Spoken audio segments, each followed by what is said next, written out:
जय बोलिए देवाधिदेव खजगढ़ श्री आदिनाथ भगवान की। वर्तमान शासन नायक वर्धमान महावीर स्वामी भगवान की। परम पूज्य श्रवण कुल तिलक संत श्रोमणी आचार्य भगवान श्री विद्यासागर जी महाराज की। परम पूज्य वर्तमान आचार्य श्री समय सागर जी महाराज की। परम पूज्य गुणायतन प्रणेता शंका समाधान प्रवर्तक भावना योग प्रवर्तक गुरुवर श्री प्रमाण सागर जी महाराज की। परम पूज्य मुनिवर श्री निर्वेक सागर जी संधान सागर जी महाराज की। समस्त मुनि संघ की। शंका समाधान के आज के इस सत्र में आप सभी का हार्दिक अभिनंदन। इससे पूर्व कि हम आज के इस सत्र को प्रारंभ करें, चलते हैं गुरु चरणों में और इस भाव से कि हम सब भी बन सके निष्काम, उनके चरणों में करते हैं प्रणाम। सभी लोग हाथ जोड़ेंगे, मस्तक झुकाएंगे और मेरे साथ बोलेंगे, हे गुरुदेव नमोस्तु नमोस्तु नमोस्तु। बंधुओं, आज का यह सत्र और प्रथम प्रश्न के लिए मैं आवाज दे रहा हूं सागर से विधायक श्रीमान शैलेंद्र जी जैन को। एक प्रश्न मन में बहुत दिनों से था। ये क्योंकि भारतवर्ष हमारा प्रजातांत्रिक देश है और प्रजातांत्रिक व्यवस्था में जो मतदान है उसका बहुत बड़ा महत्व है, लेकिन ये देखने में आया है अभी तक जो अभी वर्तमान में लोकसभा के चुनाव हो रहे हैं कि लोगों का मतदान के प्रति आकर्षण कम हुआ है, मतदान के प्रति रुचि कम हुई है। तो ये प्रजातंत्र के लिए, प्रजातांत्रिक व्यवस्था के लिए कैसा है आपका, इस पे हम सब के लिए क्या संदेश है, देशवासियों के लिए क्या संदेश महाराज? देखिए, मतदान का लोकतंत्र में बहुत महत्वपूर्ण स्थान है और जब तक लोगों की मतदान के प्रति जागरूकता है तभी लोकतंत्र सुरक्षित है। लोगों को इस विषय में काफ़ी गंभीरता का परिचय देना चाहिए। आपके कथनानुसार वर्तमान चुनाव में लोगों की उदासीनता आश्चर्यजनक है। मैं सभी लोगों से कहना चाहूँगा कि आपका एक एक मत देश के भविष्य के निर्धारण का मूल है। इसलिए प्रत्येक व्यक्ति को अपने मताधिकार का पूर्ण उपयोग करना चाहिए और अपना मत जरूर देना चाहिए। जिनको भी मतदान दें, मत देना हो दें, लेकिन देश के भविष्य को सुरक्षित रखने के लिए ये जरूर करना चाहिए। प्रायः पढ़े लिखे लोग इसमें दूर हो जाते हैं। समाज का संभ्रांत वर्ग ऐसे समय में छुट्टी मनाने चला जाता है, लेकिन ये अच्छी बात नहीं है।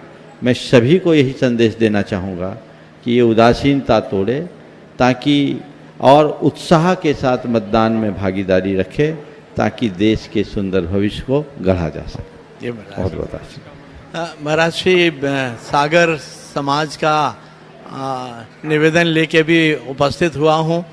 हम सब की बहुत इच्छा है। भावना भाई देखिए जी महाराज। और पूज्य महाराज श्री जी चरणों में हम सब सिर को नवाएंगे, मुख को खोलेंगे, 3 बार नमोस्तु बोलेंगे। नमोस्तु महाराज जी, नमोस्तु महाराज जी, नमोस्तु महाराज जी। आज के प्रथम प्रश्न के लिए बिना समय गंवाए मयंक जैन गोदरे गड़ा टोटा यहाँ तैयार हो जाएंगे और इनके बाद में तैयार रहेगी आरती जैन गड़ा टोटा। सादर नमोस्तु नमोस्तु नमोस्तु। मुनिश्री, मेरा प्रश्न यह है कि सबके प्रति अच्छे विचार, सबके हित में अच्छे कार्य करने के बाद भी सबसे उपेक्षा और नकारात्मकता क्यों प्राप्त होती है? कृपया मार्गदर्शन करिए। अच्छे कार्य, अच्छे विचार रखने के उपरांत भी लोगों के प्रति उपेक्षा और नकारात्मकता का प्रतिभाव क्यों मिलता है, ये आपका सवाल जी। इसके पीछे एक ही कारण है, वह यह है कि आपने कभी न कभी अच्छे विचार और अच्छे कार्य करने वालों की उपेक्षा की है, उनकी आलोचना की। उसका ये कुफल है कि आज अच्छे विचार और अच्छे कार्य करने के बाद भी उपेक्षा के पात्र होते हैं। इसलिए यदि किसी के साथ ऐसा घटता है तो उसे हताश नहीं होना चाहिए। उसे सोचना चाहिए गनीमत है कि मेरे विचार अच्छे और कार्य अच्छे, तो आज केवल उपेक्षा ही हो रही है। यदि मेरे विचार और कार्य बुरे होते तो पता नहीं मेरा क्या होता। इसलिए मैं अच्छा करूं और औरों का जो अच्छा करने वाले हैं उनकी मैं अनुमोदना करूं, आलोचना में। नमोस्तु नमोस्तु। आरती जैन गड़ा टोटा के बाद में तैयार रहेंगे महावीर दिगंबर जैन पाठशाला पथरिया की सभी नमोस्तु मैराश्री। और नमोस्तु मैराश्री। मैराश्री, हमारा ये प्रश्न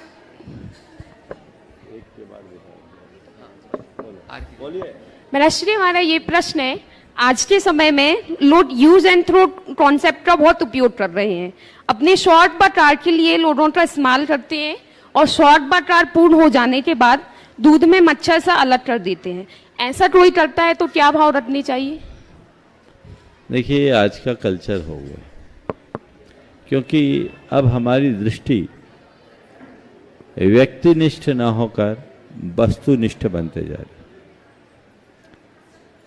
पहले हमारे संबंधों का आधार आत्मीयता होती थी, प्रेम होता था। अब उसका स्थान आवश्यकता और उपयोगिता ने ले ली। इसकी मूल वजह हमारी बढ़ती हुई संवेदनहीनता है। हमारी संवेदना जो जो हीन होती है, हमारी दशा ऐसी बनते जाती है। अब रहा सवाल, हमारे साथ ऐसा कोई करे तो हम क्या करें? सामने वाले को तो हम नहीं बदल सकते, पर सामने वाले के प्रति अपना दृष्टिकोण तो बदल सकते हैं। मैं तो सोचता हूँ, यदि हमें कोई यूज करके उपेक्षित करता है और यूज एंड थ्रो जैसा ट्रीट करता है, तो मन में हताशा लाने की अपेक्षा इस बात का हर्ष रखना चाहिए कि चलो मैं किसी के काम तो आया। अगर हम ऐसा भी कर लें तो क्या बुरा है? हम किसी के काम आए, मेरा क्या बिगड़ा? ऐसा सकारात्मक दृष्टिकोण रखना ज़्यादा अच्छा है। श्री महावीर दिगंबर जैन पाठशाला पथरिया की सभी शिक्षिका मंडल और उसके बाद में हमारे बीच में आज यशस्वी विधायक जो गोपाल भार्गव जी हैं, वहाँ परम पूज्य मुनि श्री प्रमाण सागर जी, निर्भीक सागर जी, संधान सागर जी महाराज जी के चरणों में बारंबार नमोस्तु। मंचासीन सभी चुल्लक महाराज जी के चरणों में क्षामी। नगर गौरव परम पूज्य मुनि श्री निराग सागर जी, नालस सागर जी महाराज जी के चरणों में भी बार बार नमोस्तु नमोस्तु। महाराज जी, हमारा पहला प्रश्न है कि आप सबके चरण हमारी पथरिया में कब पढ़ेंगे? हम सब आगमनी के लिए आ तो रहे।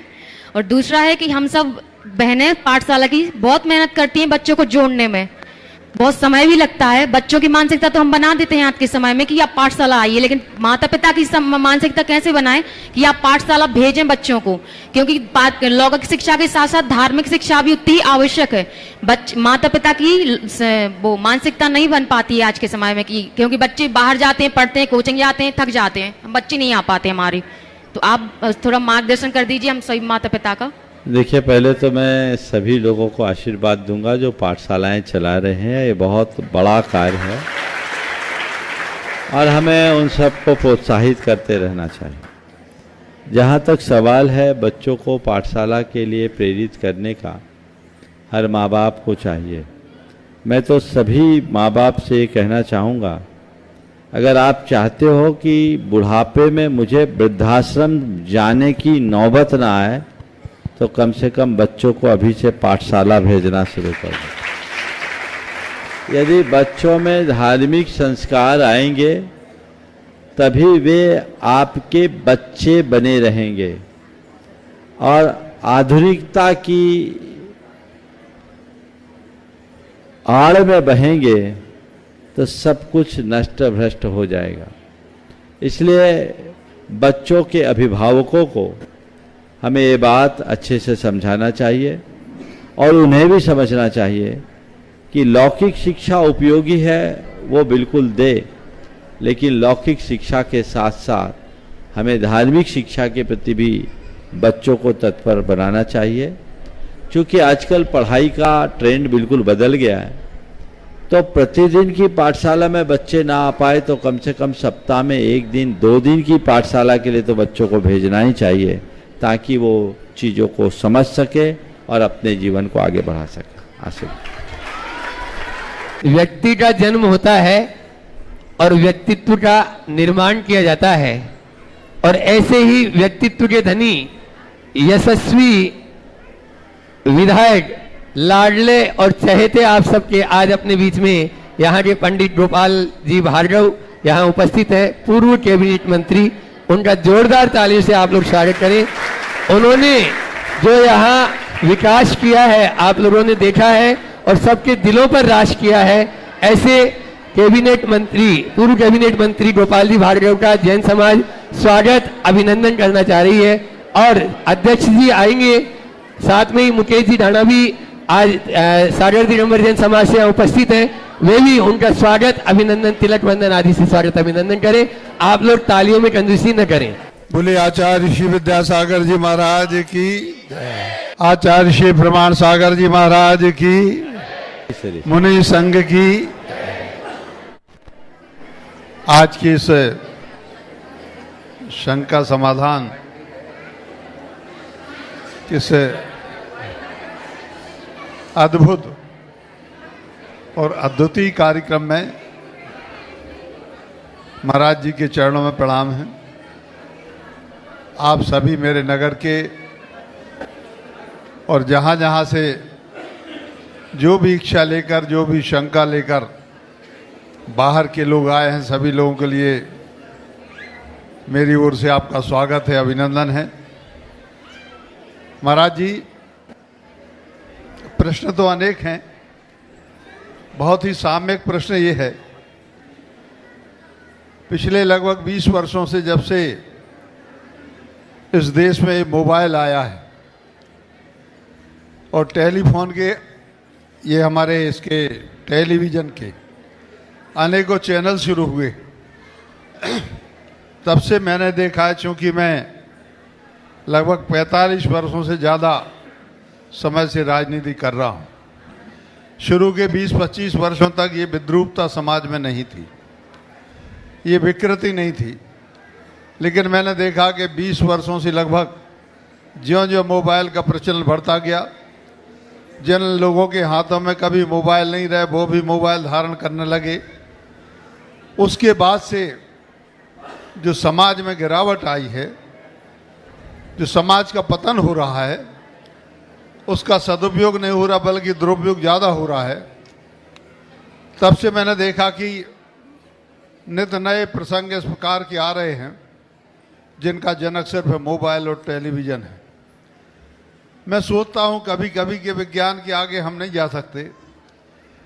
विज्ञान तो हमसे आगे चला गया है, लेकिन विज्ञान की जो विकृतियाँ सामने दिख रही हैं, इससे अब भारत का भविष्य क्या होगा, खास तौर से हमारे युवाओं का, किशोरों का भविष्य क्या होगा। और इसको यदि सभी लोग मानते हैं कि ये वास्तव में सामाजिक बुराई है, तो इसको हम कैसे रोक सकते हैं, इसके बारे में महाराज जी आपका हम सभी को निर्देश चाहिए।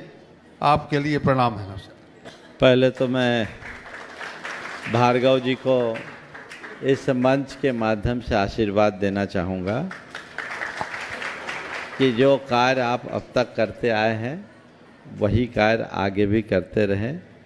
अभी मुझे जानकारी मिली कि यहाँ की गौशाला के निर्माण में आपका बहुत बड़ा योगदान और भूमिका रही। ऐसे बहुत सालों से परिचित रहे हैं, समय समय पर 6 गौशालाएं इन्होंने बनवाई है, और गोपाल का तो काम ही गोपालन का है, तो करना ही है, इसमें क्या है। पंडित जी साहब, मैं तो आपसे कहूँगा इस 6 पे रुकना नहीं चाहिए, इसमें कई शून्य लगना चाहिए। इसकी आज बहुत ज़रूरत है और इसे अपने जीवन का एक मिशन बना ले तो बहुत उत्तम है। मेरा इनके सभी अच्छे कार्यों के लिए बहुत बहुत आशीर्वाद। आपने जो सवाल किया बड़ा सामयिक सवाल है। विज्ञान का जो जो विकास हुआ, लोगों के मन में चिंताएं आई, और ऐसी चिंता अल्बर्ट आइंस्टीन के सामने आई थी जब उन्होंने एटॉमिक पावर का इन्वेंशन किया। तो उनसे पूछा गया, आपने ये इन्वेंशन क्यों किया? तो उन्होंने कहा मानवता के निर्माण के लिए। उनसे सवाल पूछा गया, क्या आपका पक्का विश्वास है कि इस ऊर्जा का उपयोग केवल सृजन में होगा, संहार में नहीं? इस ऊर्जा का उपयोग केवल सृजन में होगा, संहार में नहीं। आइंस्टीन साहब ने बड़े दृढ़ विश्वास के साथ कहा, बोले हाँ, जब तक मनुष्य का दिल और दिमाग दुरुस्त रहेगा। बहुत गहरा संदेश था। अगर दिल और दिमाग दुरुस्त है तो विज्ञान का हर आविष्कार हमारे लिए वरदान बन सकता है। आणविक शक्ति का विकास इसीलिए किया गया। ये बात अलग है कि आज उस शक्ति के कारण पूरा विश्व बारूद के ढेर पर है। एक आदमी के दिमाग में फितूर आ जाए तो पूरा संसार एक पल में तहस नहस हो जाए। लेकिन हमारा मानना है कि जब तक इस धरा पर धर्म है, मनुष्य का दिल और दिमाग दोनों दुरुस्त रहेगा, और जब तक दिल और दिमाग दुरुस्त रहेगा तब तक ऐसा संकट कभी नहीं आएगा। अब विज्ञान से 2 कदम आगे टेक्नोलॉजी का युग आ गया है। अब इस टेक्नोलॉजी के दौर में ये मनुष्य के जीवन का अंग बन गया है। हम इनका निषेध करके नहीं बच सकते। हम कहें कि मोबाइल का बहिष्कार करो, इंटरनेट का बहिष्कार करो, टीवी से दूर रहो, तो शायद बोलने वाले का बहिष्कार हो जाएगा, लोग इनसे दूर नहीं हो। तो मेरा मानना ये चीजें गलत है, ऐसा कहना भी सर्वथा ठीक नहीं। ये मनुष्य के लिए बहुत उपयोगी भी है। अभी ये शंका समाधान का कार्यक्रम हो रहा है, इंटरनेट के माध्यम से 140 देशों में जा रहा है। कितने लोगों का लाभ हो रहा है। तो ये इस संचार क्रांति के युग में, एडवांस टेक्नोलॉजी के युग में एक सकारात्मक पहल मानी जा सकती है। तो इनमें अच्छाइयाँ भी है, और बुराइयों के बारे में तो हमें कहने की जरूरत नहीं। बुराइयाँ तो इतनी है कि उसके दुष्परिणाम हम सब भोग रहे। करें क्या? मेरी एक ही सलाह है,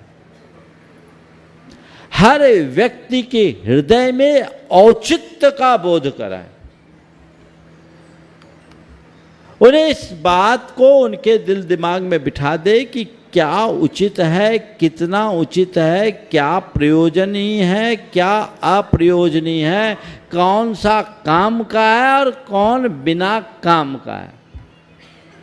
इतनी बातें यदि हम लोगों के दिल दिमाग में बिठा दें तो वो उनका कोई दुरुपयोग नहीं करेंगे। और मैंने देखा है, मेरे संपर्क में बहुत से ऐसे लोग जो अपने क्षेत्र के सफल और अति सफल लोग हैं, वे लोग अपने बिजनेस के अलावा सोशल मीडिया का उपयोग तक नहीं करते। एक बड़े उद्यमी हैं, एक दिन मेरा उपवास था, उन्होंने कहा महाराज मैं भी फास्टिंग करने लगा हूँ। हमने कहा बहुत अच्छी बात है, फास्टिंग? बोले हाँ महाराज, पर हमारी फास्टिंग आपसे अलग है। मैंने पूछा क्या? बोले आप फास्टिंग में भोजन से दूर रहते हैं और मैं न्यूज़ फास्टिंग करता हूँ। मैं न्यूज़ समाचारों से दूर रहता हूँ और कोई social media, TV, internet in सब से बिल्कुल परहेज करता हूँ। हमने न्यूज़ फास्टिंग बना लिया। बोले क्यों? बोले महाराज जी मैंने पाया कि दुनिया की बातें सुनने से बहुत सारी नेगेटिविटी भरती है और वो जो हमारे काम की नहीं है वो बातें दिमाग में घूमती है। हमने तय कर लिया कि मुझे न्यूज़ फास्टिंग करनी है और आज महाराज मैं बहुत खुश रहता हूँ, मेरा दिमाग फ्री रहता है, मैं अपने बिजनेस की ग्रोथ में लगा हुआ हूँ, आगे बढ़ रहा हूँ। अगर ये विवेक आप में जग गया तो क्या होगा? लेकिन आज का युवा वर्ग जो इतना प्रतिभावान है, उसका दिन भर में कितना महत्वपूर्ण समय फालतू के रील में निकल जाता है। बोलो, तुम लोग इंस्टाग्राम और अन्य चीज़ों में लेके बैठते हो और चालू होते हो तो फिर बंद होता है क्या? बंद होते होते रात पूरी बीत जाती। ये सब क्या है? अगर किसी कृत्य से तुम्हारी क्रिएटिविटी बढ़ती है तो स्वीकारने योग्य है, और तुम्हारी क्रिएटिविटी नष्ट होती है तो उससे परहेज रखना चाहिए। तो हमें अब एक जागरूकता लाने की जरूरत है। सिरे से निषेध करने से लोगों में और गहरा आकर्षण बढ़ता है। तो किसी बात का निषेध करने की अपेक्षा औचित्य का बोध ये बहुत आवश्यक है। ये करा दिया जाए तो मैं समझता हूँ ये टेक्नोलॉजी हमारे जीवन को और अधिक आसान बना सकेगी, और इसके लिए शासन के स्तर पर भी कुछ प्रयास होने चाहिए। अगर पाठ्यक्रमों में, विद्यालयों में इन बातों को जोड़ा जाए तो बच्चों पर बहुत व्यापक असर पड़ सकता है। समाज इनका स्वागत अभिनंदन कर रही है। तब तक मैं आवाज दे रहा हूँ चंद्रशेखर जी विदिशा, गुणायतन के संस्थापक सदस्य तो हैं ही, लेकिन तन मन धन से जब से गुणायतन का विचार पूज्य महाराज श्री जी के मन मस्तिष्क में आया तब से हम इनको देख रहे हैं, और ये आर्किटेक्ट के रूप में पूरा अपना योगदान वहाँ पर दे रहे हैं। ऐसे चंद्रशेखर जी विदिशा। मुनि संघ के चरणों में मेरे और मेरे परिवार की तरफ से बारंबार नमोस्तु नमोस्तु नमोस्तु। महाराज श्री, क्या संगत का स्वभाव पर प्रभाव पड़ता है? और अगर प्रभाव पड़ता है तो कई लोगों का स्वभाव अच्छी संगत के कारण भी नहीं बदलता, उसके पीछे क्या कारण है? देखिए, ये तो बहुत ही पुरानी कहावत है, जैसी संगत वैसी रंगत। तो संगत के प्रभाव को नकारा तो नहीं जाता। हमारे यहाँ बहुत पुरानी उक्ति, संसर्गजा दोष गुणा भवन्ति। हमारे जीवन के दोष गुण सब हमारी संगति के ऊपर निर्भर करते हैं। लेकिन आपने कहा है कुछ लोग अच्छी संगति के बाद भी नहीं बदलते, तो ऐसे कुछ अभागे लोग इस धरती पर रहते हैं। एक बार किसी ने बड़ी गहरी बात कही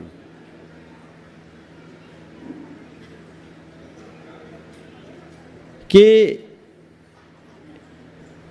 चंदन के संसर्ग में रहने वाले नीम के पेड़ भी सुगंधित हो जाते हैं। चंदन के संसर्ग में रहने वाले, चंदन के वन में रहने वाले नीम के पेड़ भी सुगंधित हो जाते हैं, पर चंदन से लिपटे रहने वाले सांप जहर ही उगलते हैं। तो मैंने कहा, भैया सांपों की कहानी क्या कहूं, ये सांप की प्रजाति विचित्र है। वे तो शिव शंकर के गले में लिपटने का सौभाग्य पाने के बाद भी जहर उगलते हैं, वो अभागे हैं। तो कुछ ऐसे प्रजाति के प्राणी हैं जो अच्छी संगति पाकर के भी नहीं बदलते। और गुरुदेव ने बहुत अच्छा हाइकू लिखा है। लोहा सोना हो पारस के संसर्ग से, लोहा सोना हो, पारस के संसर्ग से जंग लगा क्या? जंग लगा लोहा कभी सोना नहीं बनता, और शुद्ध लोहा यदि पारस के संसर्ग में आ जाए तत्क्षण सोना हो जाता है। तो इसमें दोष पारस का नहीं, दोष लोहे का। इसके बाद में जयपुर से अजित शशि तोतुटा जो संस्थापक सदस्य है गुणायतन, और आज सागर जैन समाज से बहुत सारे लोग आए हैं, वो तैयार रहेंगे। इसके बाद में और प्रश्न करेंगे सुरेंद्र रानू जैन जो शिरोमणि संरक्षक है गुणायतन के, और आज उनकी शादी की वर्षगांठ भी। समस्त मुनि संघ के चरणों में मेरा नमस्तु नमस्तु नमस्तु। मेरी इच्छा में इच्छा में इच्छा में। महाराज श्री गहन स्वाध्याय और आप जैसे गुरुजनों के प्रवचनों के माध्यम से समझने के उपरांत भी जब हमें अच्छी तरह पता है कि सिर्फ अपनी आत्मा ही अविनश्वर है, बाकी सभी नश्वर हैं, लेकिन जब भी कोई ऐसा प्रसंग आता है जिसमें कोई भी राग द्वेष का इस तरह का कोई दिक्कत आ जाए, कोई परेशानी आ जाए अपने को या अपने परिवारजनों में से किसी को भी, तो हालांकि अच्छी तरह से पता है कि परिवारजनों का भवितव्य उनके कर्मों के अनुसार है, फिर भी मन बहुत विचलित रहता है, बहुत परेशान रहता है, बहुत ही एक आकुलता सी रहती है। महाराज उसके शमन के लिए क्या उपाय है? बहुत सारे लोगों को आपने सिगरेट पीते देखा होगा, देखा ही होगा, गुटखा खाते भी देखा होगा, लेकिन सबको पता है कि सिगरेट पीना स्वास्थ्य के लिए हानिकारक है। सबको पता है कि गुटखा खाने से कैंसर भी हो सकता है, पता है, पर उसके बाद भी वो खाते और पीते।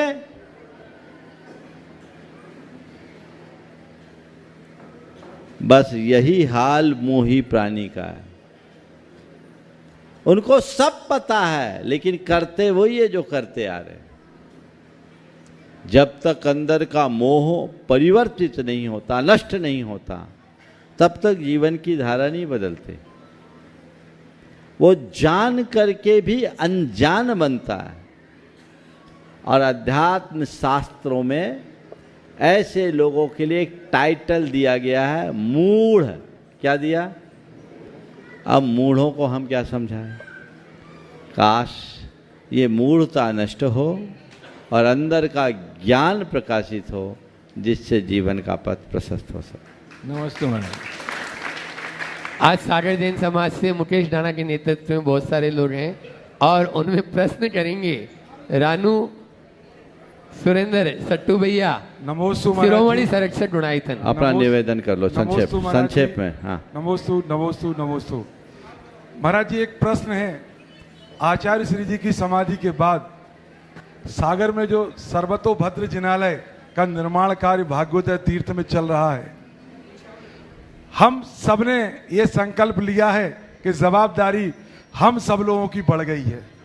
आपका आशीर्वाद हम सागर वालों को मिले कि उस मंदिर का निर्माण कार्य आने वाले 3-4 वर्षों के भीतर पूर्ण हो जाए। किस प्रकार हम लोगों को प्रेरित कर सकें, ऐसी बात आप अपने माध्यम से हम सभी को दें, ताकि हम लोग भी और सक्रियता से काम कर सकें।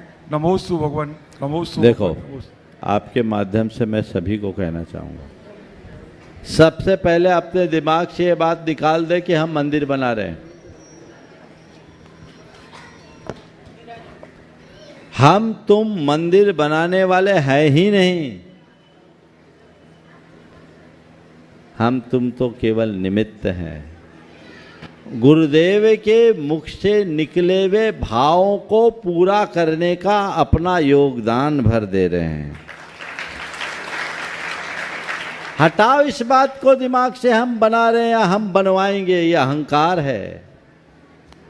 और जब तक तुम्हारा अहंकार पलेगा, लड़ते रह जाओगे, मंदिर नहीं बना पाओगे।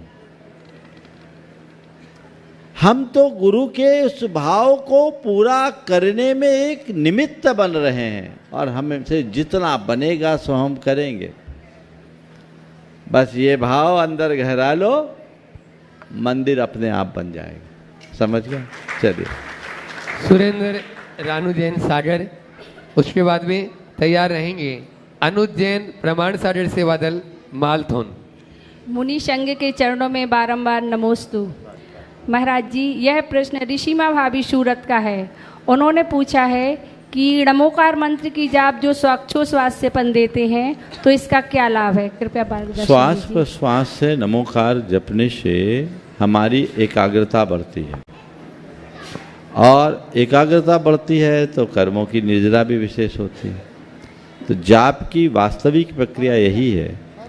प्रायः लोग जब जाप करते हैं तो मुख से तो जाप निकलता है और दिमाग में बहुत सारी बातें चलते रहती है, तो आधे अधूरे मन से की गई जाप का कोई सुपरिणाम नहीं होता। लेकिन जब कोई पूर्ण एकाग्रता और तत्परता के साथ जाप करता है तो उसका बहुत अच्छा परिणाम। नमोस्तु महाराज श्री, नमोस्तु महाराज श्री। श्रवण और श्रावक के बीच में कुछ गलत फहमियाँ, कुछ कन्फ्यूजन हो जाए तो क्लियर कर लेना चाहिए कि नहीं? पहले तो गलत फहमियाँ होने ही नहीं चाहिए, समझ गए? हो जाए तो क्लियर हो कर जाए लेना तो चाहिए। एकदम ऑल क्लियर करना चाहिए। चलो। हाँ, अनुज जैन मालथोन, उसके बाद त्रिभुवन में राजों को कोटि तैयार कोटि रहेगी नमोस्तु, साधिका नमोस्तु, आश्रम की नमोस्तु। सभी श्रावक।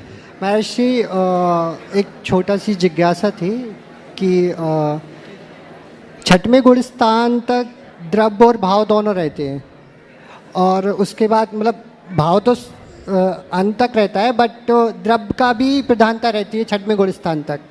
तो पुण्य कार्य में यदि भाव के लिए से कोई पुण्य कार्य किया तो उसमें कितना पुण्य लगता है, और द्रव्य के साथ किया तो कितना पुण्य लगता है, और द्रव्य के लिए चढ़ा रहे हैं या फिर कुछ भी पुण्य काम कर रहे हैं तो उसमें कितना पुण्य लगता है?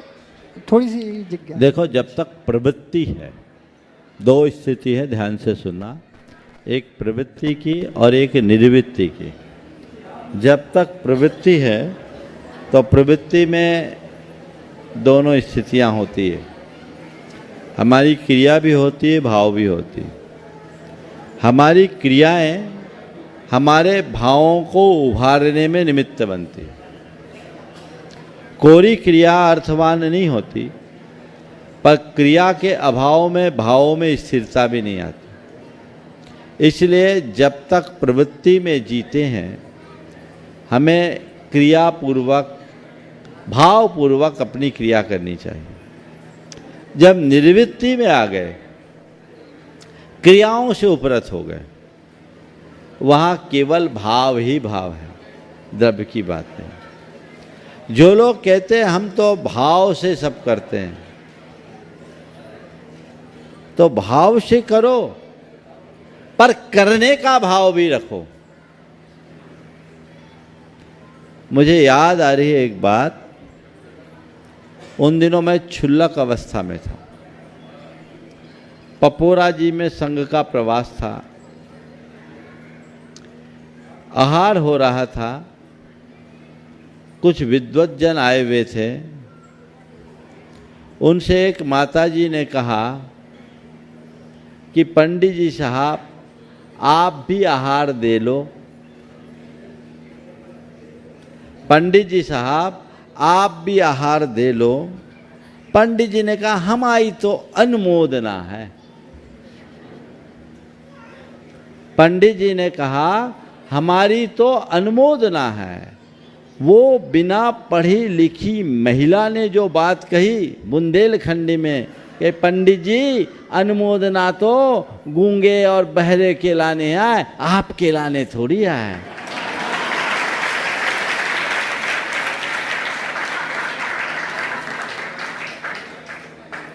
हमने देखा कि पंडित जी का सारा ज्ञान धरा रह गया। अनुमोदना वहां है जहां करने की अनुकूलता ना हो। करने की अनुकूलता है तो भी अनुमोदना यानी बहाना है। तो बहाने बाजों का कभी उद्धार नहीं होता, इसका ध्यान। साधिका आश्रम सागर, सभी साधिकाएं पूज्य आचार्य गुरुवर का अपने जीवन काल में प्रथम ब्राह्मी आश्रम से शुरुआत की और जब यहाँ से गए तो अंत में भी साधिका आश्रम का एक बहुत बड़ा यानी जो है ना वरदान सबको देकर गए। ये सब साधिकाओं के लिए एक बार जोरदार आप लोग सकल ध्वनि से बनाए। बहुत अच्छी साधना कर रही है। परम पूज्य आचार्य श्री विद्यासागर जी महाराज की जय। परम पूज्य नवीनाचार्य श्री समय सागर जी महाराज की जय। मुनि श्री प्रमाण सागर जी महाराज की। मंच में विराजमान सभी मुनि महाराजों की जय। गुरुमती दृढ़मती माता जी की जय। पर समस्त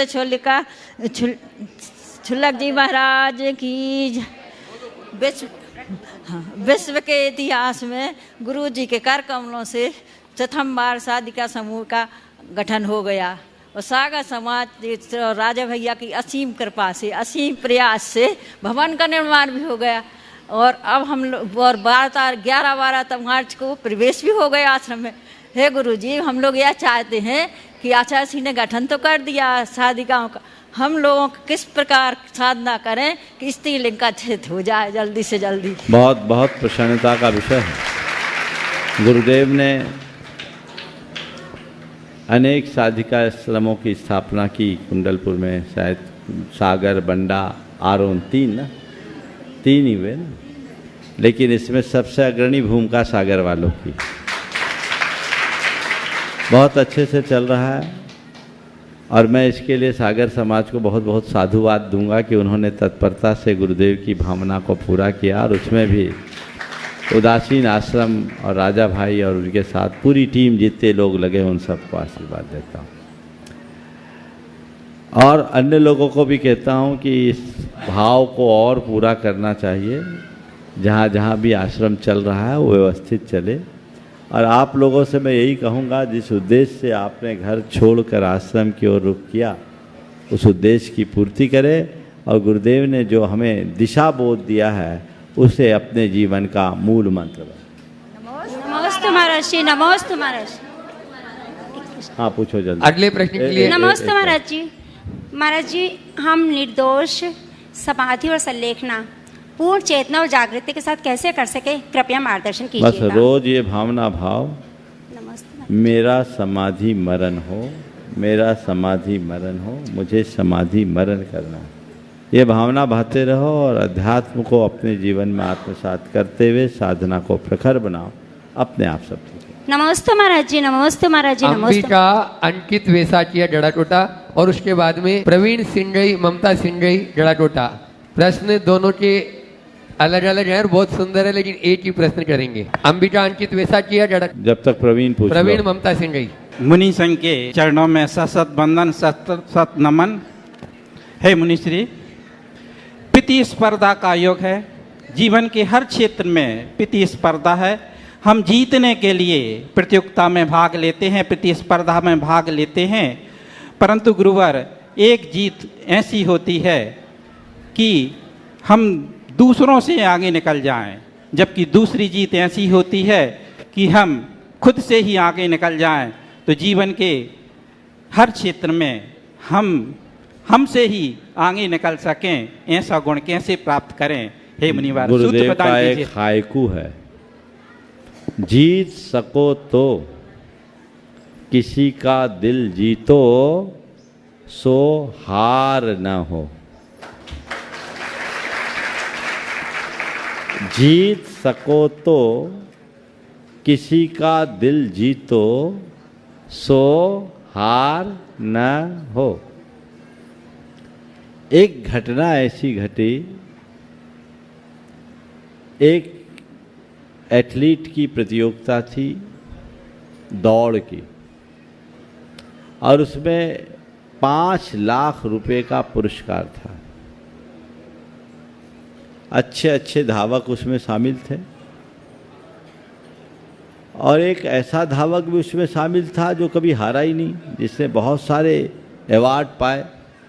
सबको पता था कि यही जीतेगा, इसके आगे कोई जीत ही नहीं सकता। लेकिन जब वह दौड़ पूरी हुई वो धावक जिसकी सब उम्मीद कर रहे थे 10 सेकेंड पीछे रह गया और उसके बाद वाला जीत गया। सब लोगों ने उसे बधाइयां देना शुरू की और जब जीत की बधाई उसे दी जाने लगी तो उसने कहा, भले मैं दौड़ जीता हूं पर उसने मेरा दिल जीत लिया। अभी पूरी बात सुनना फिर ताली बजाना। कहने को मैं दौड़ जीता हूं लेकिन इसने मेरा दिल जीत लिया और सुनोगे तो आप सबका भी दिल जीत लेगा। सबको आश्चर्य हुआ, क्या हुआ? बोले क्या बताऊं, मेरी माँ की तबीयत खराब, वो कैंसर से पीड़ित और उसके इलाज के लिए 5 लाख रुपए की ज़रूरत थी और इन्होंने ये सोचकर कि यदि ये इस रेस को जीतता है 5 लाख पा लेगा, इसकी माँ की चिकित्सा हो जाएगी। जानबूझकर अपनी स्पीड को थोड़ी कम कर ली। समझ गए? तो जीत सको तो किसी का दिल जीतो, सो हार न हो। समझ गए? चलो नमस्ते गुरुवर। हाँ, नमोस्तु महाराज श्री। स्वागत, वंदन, अभिनंदन अवनी जैसे दाता भाव का विद्या गुरु की। फिर से बोलिए। नमोस्तु महाराज श्री। स्वागत, बंधन, अभिनंदन अवनी जैसे दाता भाव का विद्या गुरु की नवरत्न का, झारखंड के कोहिनूर का, भास्कर जैसे स्वादी पिंड का, प्रवचनों में 4 बात का, शंका समाधान में ओम ओम का, गुणायतन प्रेरणा सूत्र का, गंगा जैसी अविरल धार का, शिल्पी रानू के शिष्य भाव का, हृदय नगर क्षमाधाम की पुण्य धरा पर शत शत बंदन, शत शत बंदन, शत शत बंदन अभिनंदन हो। महाराज श्री, मेरा प्रश्न है शुभता आमुनि और फिर से मेरा प्रश्न है शुभता आमुनि और अशुभता मुनि, आगम के इन वचनों के भाव को समझाइए। शुभता अमुनि और अशुभता मुनि, आगम के इन शब्दों का भाव बताइए। देखिए, आगम में ऐसे शब्द तो स्पष्टतया नहीं है, लेकिन इसके भाव जरूर मिलते हैं। दूसरे शब्दों में कहूँ तो मुनि को साधु कहा जाता है। जो साधना करे सो साधु और जो साधनों में उलझे वो असाधु। तो साधु कब साधु होगा? जब साधना में लीन होगा, और यदि वो साधना की जगह साधनों में लग गया, असाधु हो गया। अब इसी को दूसरे शब्दों में कह दो तो जो सुविधा भोगे वो अमुनि और जो सुविधा त्यागे वो मुनि। नमोस्तु महाराज श्री। आदि चौका एक छोटा सा बालक है, उसके बाद में कमलेश जैन। आदि चौका कौन है? बोलो बोलो।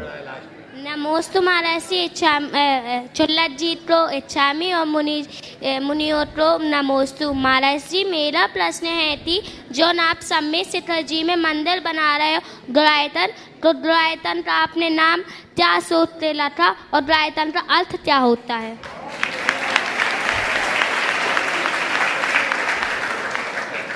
देखो, गुणायतन सम्मेत शिखर में निर्मित होने जा रहा है, लगभग पूर्णता को है। गुणायतन का मतलब है गुणों का आयतन। आयतन यानी मंदिर या घर, आश्रय।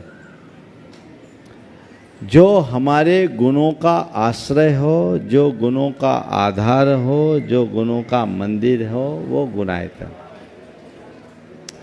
और इस गुणायतन का दूसरा अर्थ है एक ऐसा आयतन जो सबके जीवन में गुणात्मक परिवर्तन कर सके, जहां आने के बाद लोगों की सोच बदले, चिंतन धारा बदले, जीवन का व्यवहार बदले, उसका नाम गुणायतन है। समझ गए? तो गुणों का आयतन गुणायतन है। और वहाँ जैन दर्शन में प्रतिपादित 14 गुणस्थानों का बड़ा सजीव चित्रण किया जाएगा और उसके माध्यम से जैन धर्म के मर्म को बच्चे बच्चे के गले उतारा जाएगा। दूसरे शब्दों में मैं कहूँ तो लोग पोथियों की बातों को पलों में जान सकेंगे। उन्हें समझ में आ जाएगा कि मैं कौन हूँ और मैं क्या कर रहा हूँ और मुझे क्या करना चाहिए। मिथ्या दृष्टि क्या होते हैं, सम्यक दृष्टि क्या होते हैं, जीवन की भूल क्या होती है, इन सब बातों का भाव बोध उन्हें पल में हो जाएगा। तो हम अपने जीवन के मर्म को जान सके, आधुनिक तकनीक का प्रयोग करते हुए वहाँ वह सब कुछ प्रदर्शित किया जा रहा है जो हर व्यक्ति के हृदय को परिवर्तित करे बिना नहीं रहेगा। अनुराग है क्या यहाँ? कमलेश जैन गढ़ाकोटा शिल्पी। मैं तो चाहूँगा कि अनुराग से कहूँगा गढ़ाकोटा वालों को अगर कल व्यवस्था बन सके तो एक छोटी सी झलक गुणायतन की जरूर दिखाई जानी चाहिए ताकि इन लोगों को मालूम पड़ सके कि गुणायतन में क्या हो रहा है। अगर कल ये सुविधा होगी तो आप लोगों को ये अवसर संक्षेप में शंका समाधान के बाद देखने को मिलेगा। 1997 से निरंतर चल रही हमारी दयोदय गौ सेवा सदन में आज पुनः सदस्य जुड़े हुए हैं। उन सदस्यों का नाम लेना चाहूँगा। 51,000 रुपये की राशि अनिल कुमार जी बांदरी परिवार ने हमारे यहाँ सदस्य बनने का सौभाग्य प्राप्त किया है। 51,000 की राशि गुप्त दान के रूप में आई है। दोनों सदस्यों का गढ़ाकोटा दिगंबर जैन समाज और गौशाला कमेटी हार्दिक वंदन और अभिनंदन करती है। ऐसे ही आप जुड़ते जाएं, आगे आपका नाम मंच से लिया जाएगा। धन्यवाद। नमोस्तु गुरुवर, नमोस्तु गुरुवर, नमोस्तु गुरुवर। जैसा कि आपने अपने उद्बोधन में बताया कि हमें निर्माण नहीं करना है, हमें तो गुरुजी का स्वप्न पूर्ण करना है। जब प्रथम बार हमारी कमेटी को आचार्य श्री से आशीर्वाद मिला साधिका आश्रम के लिए, हमारी पूरी कमेटी आचार्य श्री के स्वप्नों को पूर्ण करने में जुड़ गई। आज साधिका आश्रम लगभग पूर्ण है लेकिन पूर्ण नहीं है। हम सभी आश्रम के पूरे पदाधिकारी और पूरी साधिकाओं की तरफ से मैं निवेदन करता हूं कि आपके सागर प्रवास, भाग्योदय प्रवास के दौरान निश्चित रूप से हमें व्यक्तित्व रूप से, साक्षात रूप से आपकी चरण रज और मार्गदर्शन मिले। नमोस्तु भगवान, नमोस्तु भगवान, नमोस्तु। बहुत सुंदर महाराज से। पूज्य महाराज श्री धीरे श्री चरणों में बारंबार नमोस्तु करते हुए कि वे भी अपनी संख्या के माध्यम से हम सबको समाधान कर उपकृत करें। पूज्य महाराज श्री जी। मुनि श्री को नमोस्तु करते हुए जिनेन्द्र देव के दर्शन की महिमा का जब हम पढ़ते हैं तो एक श्लोक आता है, अद्याभवत सफलता नैनद्वयस देवत्वदीय चरणामुज वीक्षरेण अद्यत लोक तिलक प्रतिभासते में संसार वारिधिरियम चुलुक प्रमाण। जिनेन्द्र भगवान के दर्शन से हमारा संसार चुल्लू प्रमाण रह जाता है। इस पंक्ति का आशय आपके मुख से मुखरित बहुत ही अच्छी बात महाराज श्री ने उपस्थित की है। हम आप सबके अनुभव की बात करते हैं। जिस व्यक्ति के प्रति हमारी प्रगाढ़ आत्मीयता होती है, जिसे हम बहुत महान मानते हैं, उसकी एक झलक मिलते ही हृदय में कैसा भाव होता है? हाँ, मन प्रसन्न होता है, आनंद से भरता है। तो ऐसा ही आनंद भगवान के चरणों में उपस्थित होते समय होना चाहिए। हे प्रभु, आज आपके चरणों में आने के बाद मुझे ऐसी प्रतीति हो रही है, मेरी आंखें धन्य हो गई।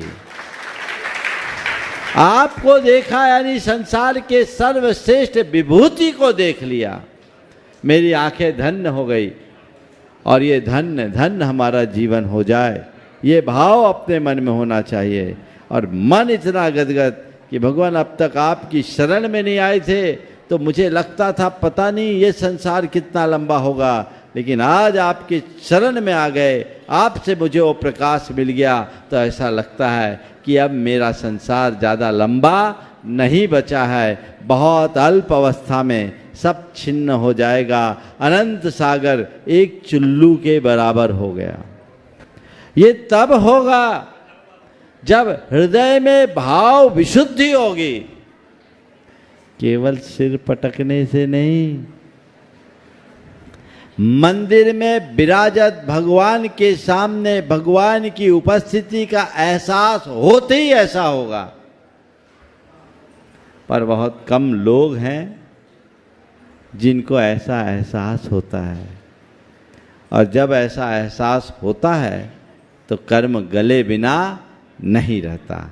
हम सबके हृदय में ऐसा एहसास हो और हम अपने कर्म को झड़ा सके, इस भाव के साथ यहीं पर विराम।